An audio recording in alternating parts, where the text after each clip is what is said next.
안녕하세요 여러분. 이번 영상에서는 로펌비서 꿈의 직업인가? 라는 주제로 로펌비서에 대해 이야기할 저는 하지은 교수입니다. 비서라는 직무를 살펴보면 기업, 일반 기업이나 병원 이런 데서도 만날 수 있고요. 국가기관이나 관공서, 공기업 이러한 곳에서도 만날 수 있듯이 비서라는 직무는 로펌이라는 조직에도 속해 있는 직무 중에 하나인데요. 여러분들 로펌 비서에 대해서 들어본 적 있으신가요? 로펌 비서를 희망하시는 분들도 있을 거고 로펌 비서가 무슨 일 하는지 궁금해하는 분들도 있을 것 같은데요. 이번 영상을 통해서 로펌 비서가 하는 일과 그리고 로펌 비서가 되려면 우리가 무엇을 어떻게 준비해야 하는지 알아보도록 하겠습니다. 우선 로펌 비서가 하는 주요 직무에 대해서 알아보도록 할게요.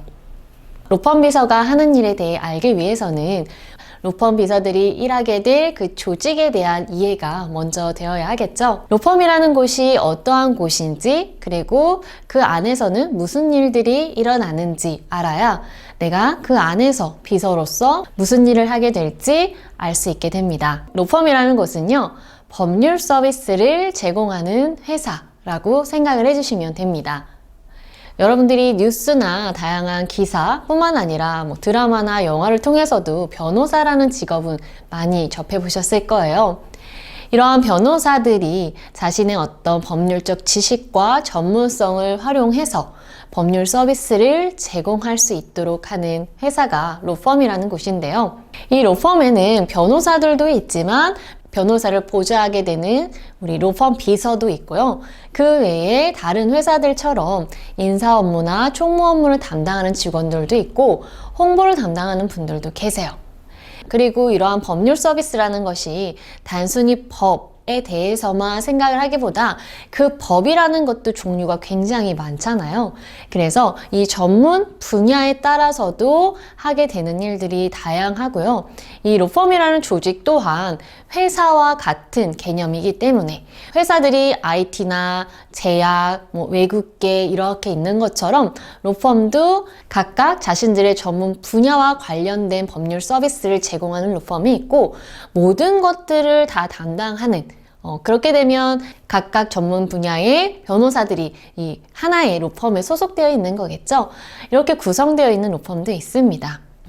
물론 국내 로펌도 있고 외국계 로펌도 있어요. 그래서 내가 어떠한 로펌에 들어갈 것인지 이러한 것들도 생각을 해보아야 하는데요.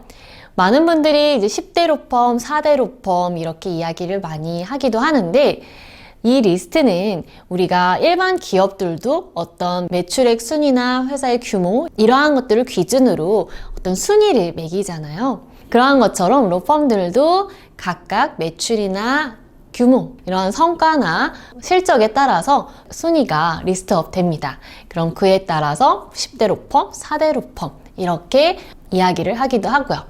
그런데 이때 만약 10대 로펌과 4대 로펌 외의 로펌들은 그런 순위가 좋지 않거나 아니면 로펌이 가기에 추천하지 않는 곳인가요? 라고 묻는다면 절대 그렇지 않다라고 말씀을 드리고 싶어요.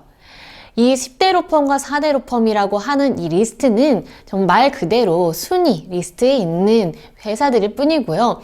이 리스트에 있지 않더라도 내가 로펌을 선택할 때에는요, 로펌의 어떤 규모뿐만 아니라 로펌의 조직 구성원들, 분위기 이러한 것들도 함께 볼 필요가 있겠죠. 그래서 내가 무조건 어떤 10대 로펌, 4대 로펌만 타겟을 하기보다는 조금 더 시야를 넓혀서 내가 어떤 조직에 가면 좋을지를 같이 고려해 보는 걸 추천드리고 싶어요.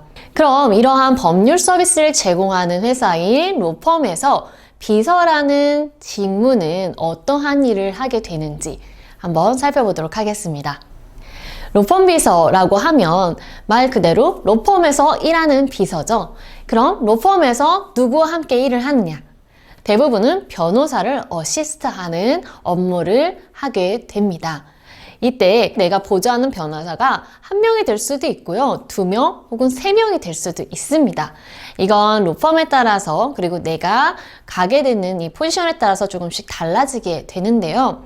중요한 건 내가 한 명의 변호사를 보좌하던 여러 명의 변호사를 보좌하던 그 변호사와만 일을 하는 건 아니라는 거죠.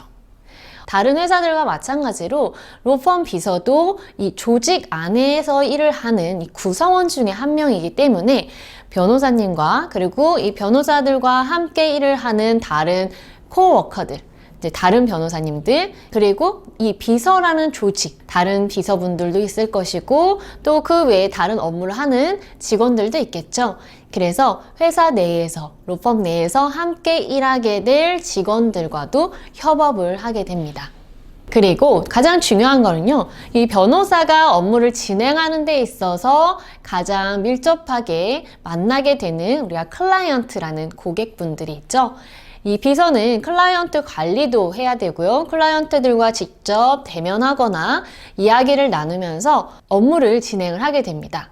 그래서 클라이언트와 변호사, 이 중간에서 중간 관리자 겸 파트너의 역할을 하게 되는데요. 그래서 결과적으로는 보좌하는 변호사, 그리고 관련돼서 함께 일하는 직원들, 그리고 클라이언트까지 이 많은 사람들과 함께 일을 하는 직무가 바로 로펌 비서입니다. 하지만 이 중에서 가장 많은 비율을 차지하는 것은 내가 담당하는, 내가 보좌하게 될 변호사와 관련된 업무일 것입니다. 그럼 이렇게 변호사님들과 함께 일을 하기 위해서는 어떤 법률 지식이 필요할 수도 있을 것 같고, 그리고 내가 전문 조직이라는, 이 전문가라는 조직에 있기 때문에 무엇을 준비하면 좋을지, 그리고 어떤 일들을 구체적으로 하게 되는지가 궁금할 텐데요.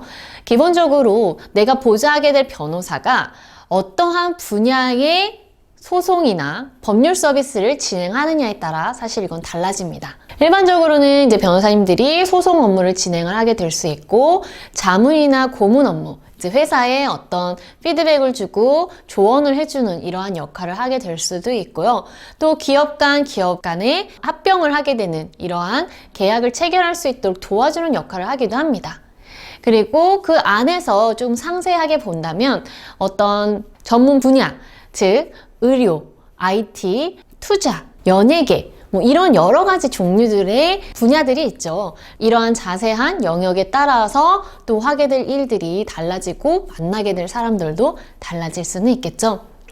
그래서 기본적으로 내가 변호사를 보좌한다라고 하면 이 내가 담당하게 될 변호사님이 어떠한 분야, 어떠한 전문 분야를 하시고 계신지에 따라서 내가 지원하게 되는 업무들이 달라지고, 그와 관련해서 기본적으로 비서들이 해야 되는 업무, 담당 변호사의 일정을 조율하고, 그리고 클라이언트와의 컨택을 하고, 클라이언트와 담당 변호사 간의 일정을 또 조율하기도 하고요. 그리고 만약 소송을 진행을 한다면 그와 관련해서 소송을 진행하는 데 필요한 여러 가지 업무들을 지원을 하게 됩니다.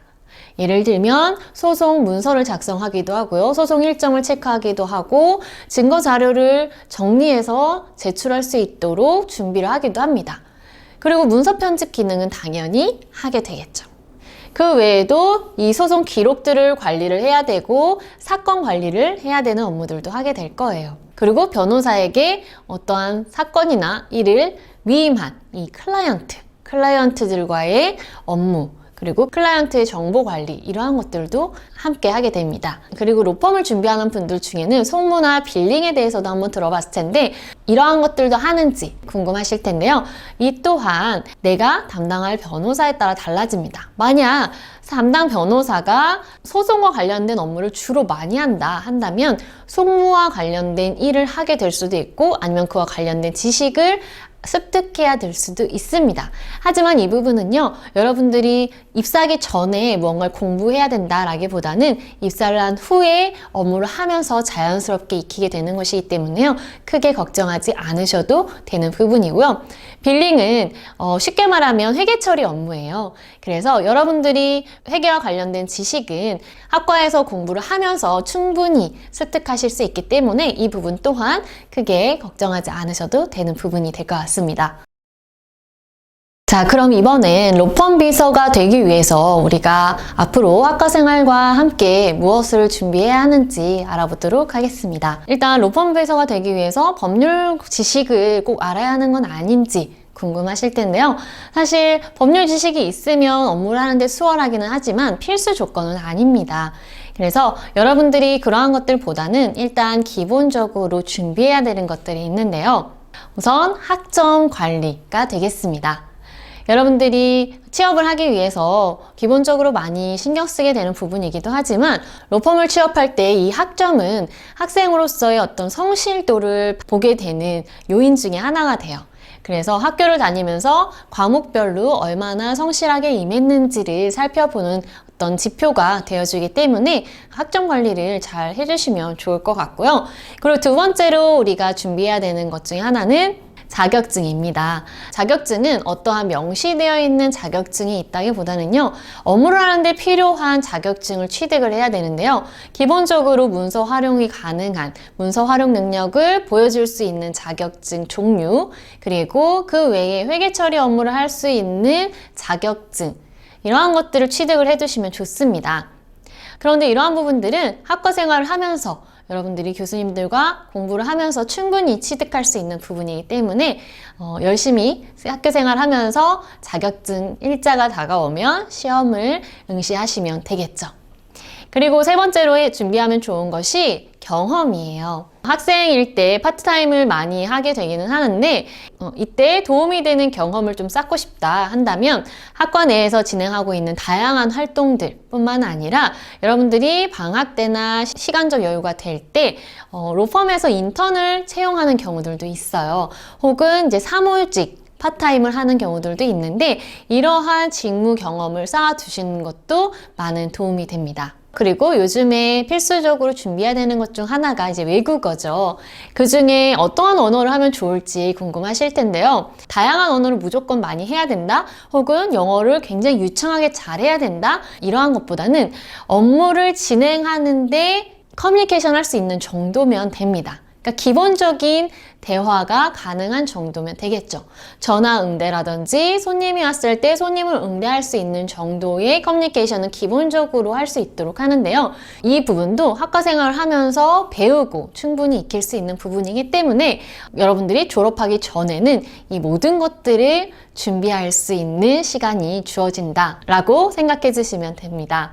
그런데 이러한 것들 외에 사실 가장 중요한 게 하나 있는데요. 로펌 비서가 되기 위해서 뿐만 아니라 사실 앞으로 여러분들이 사회생활을 하는 데 있어서 가장 중요한 요인이에요. 그건 바로 인성이라는 건데요.